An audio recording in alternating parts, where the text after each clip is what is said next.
All right. Magee. Maniac's first groggled thought was that it was the buffalo calling to him. Then he thought, it's the superintendent. He's discovered me and he's come to kick me out. He propped himself on his elbow, swatted a straw from his ear, and gave a better listen. Magee, Mars bar. It was the second night following the morning at the trestle. Maniac had been asleep in the buffalo lean-to. He stood. Maniac, where are you? Here, over here. He headed toward the voice over the hoof-chopped earth. The moon was full. He could see Mars bar's dark form against the fence. Then he could see his eyes. What are you doing here? I've been looking for you. I heard you hung out here. Where'd you hear that, Amanda Beale? You really sleep here, man? What do you want? Where's the buffaloes? I can't see them. They're sleeping like every other person that's got sense. What are you doing out here at this time of night? I snuck out. I'm not there when they wake up. They'll figure out I'm running like usual. Ain't you afraid in there? No. Both fell silent. Cricket talk and fireflies held the night. Magee? Yeah? I gotta ask you something. Go ahead. Why didn't you just go after that kid? Why'd you go away? Maniac didn't answer. Listen, man, I know you wasn't scared. I know it. So I had to come ask you. Maniac's voice came faintly. Is he okay? I asked you first. Maniac drew a long breath. You want to come in? Marsbar laughed. You kidding? Ain't no buffalo gonna eat this dude. They don't eat people. You come out here, man. Maniac climbed the fence. He started to walk. Marsbar walked with him. Let me pull down so you guys can follow along.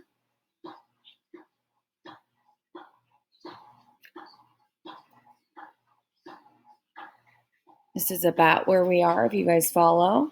Maniac told them the story of his parents' death. He told them about his problem with the trestle, how he had learned to avoid it, and then all of a sudden, there I was on the platform looking out at it, closer to it than I ever was before, up on the same level. I always saw it from below before. Now I was up there too, where they were, looking down, and it was more real than ever. The nightmare was worse than ever. I saw the trolley coming. I saw it falling, them. They walked in silence past the silo-shaped cage of the broken-winged golden eagle. Marsbar swallowed hard. His voice was hoarse.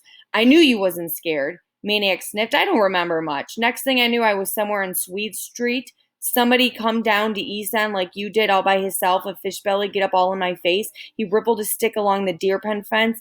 I knew scared wasn't it. So said Maniac, what happened?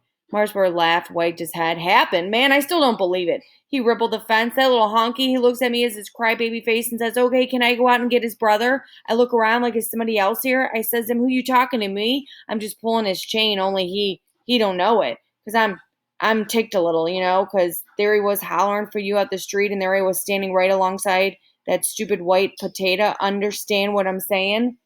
This is definitely slang that Mars Bar is using, so you got to really follow along. Maniac nodded, and out of the darkness came the strangest sound, a kind of amplified gulp. Mars Bar jumped. What's that?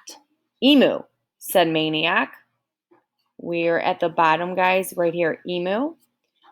Behind the nearest fence loomed a tall, thin neck topped by a small head. What? Emu, second largest bird in the world, after the ostrich. They're from Australia.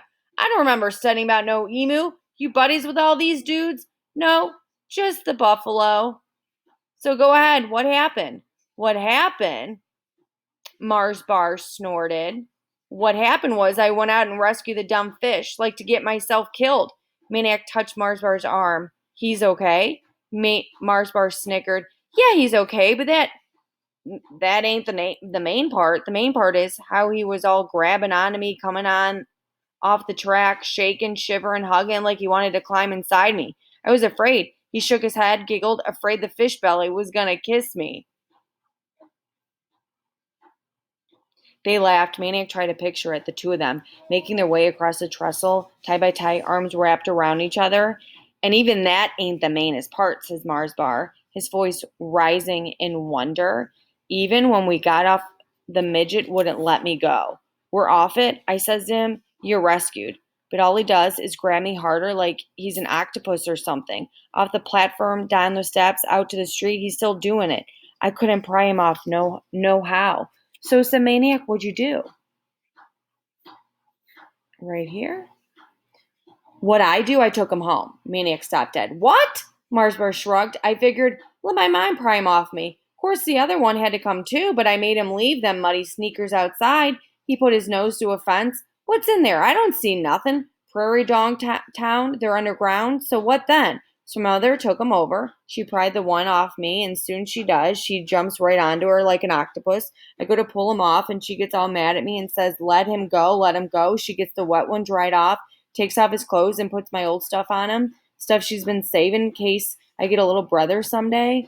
But I won't because my mom can't have no babies no more. And I ain't even come to the craziest part yet. What's that? They didn't want to go home. They stayed all day. My mother babying them, feeding them. I told her not to. She swats me away. Sometimes my mom ain't got no sense. She makes me play games with them, Monopoly and stuff.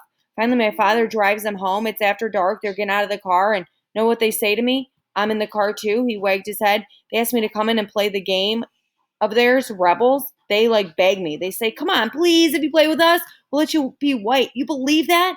Maniac chuckled. I believe it. They walked on. McGee, yeah, I had to ask you something. Now I got to tell you something. What's that? You smell like buffalo. Ears of 100 different shapes pricked at the long, loud laughter of the boys. McGee, Marsbar said after a spell. Yeah, my mother wants to ask you something too. Your mother? Yeah, like I told you about her, Actually, she already heard about you. So, she wants to know, why don't you come to her house? Maniac turned, stared directly at Marsbar. Marsbar looked away. He said nothing more. They walked on, silent among the crickets and fireflies. Having made a full circle of the zoo, they were back at the pen of the American bison. Maniac said, I can't. Why not? Said Marsbar. My house not good enough? My mother? Maniac struggled for words. I didn't say I didn't want to. It's just, I don't know. Things happen. I can't. Look, man, Marsbar snapped. Ain't nobody saying come live with us. All she's saying is you want to come over for a little, visit. You want to? Well, come on, you can. That's all. Don't go making no big thing, man. Ain't no big thing. Maniac shuddered. He turned his eyes to the sky, beyond the flickering fireflies to the stars. If there were answers, they were as far away as the constellations. I gotta go, he said, and before Marsbar could react, he was over the fence and hurrying for the lean-to.